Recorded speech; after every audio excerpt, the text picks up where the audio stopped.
tidak ada masalah.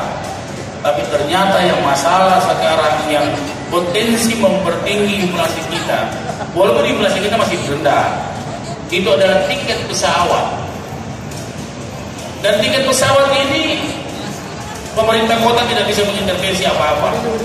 Seandainya pemerintah kota diberi otoritas, saya beli pesawat juga, tapi ya uangnya tidak ada, otoritasnya tidak ada.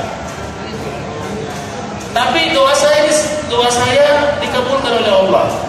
Tiba-tiba teman-teman dari Kompas datang, saya mau bikin Kompas Travel Fair.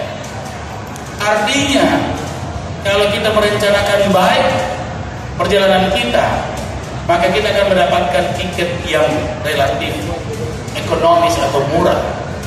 Artinya inflasi saya bisa tertekan karena hadirnya Kompas Travel Fair. Sebuah kontribusi jelas dari teman-teman Kompas untuk Kota Makassar. Sebuah kegiatan jembatan yang sangat baik bagi para traveler untuk menjelajahi Indonesia dan dunia. Tapi jangan lupa, Makassar juga dijual habis makanannya. Maka dengan itu, izinkanlah saya bersama pemerintah Kota Makassar menyampaikan terima kasih atas terselenggaranya Kompas Travel Fair. Saya kira Kompas Makassar itu dua,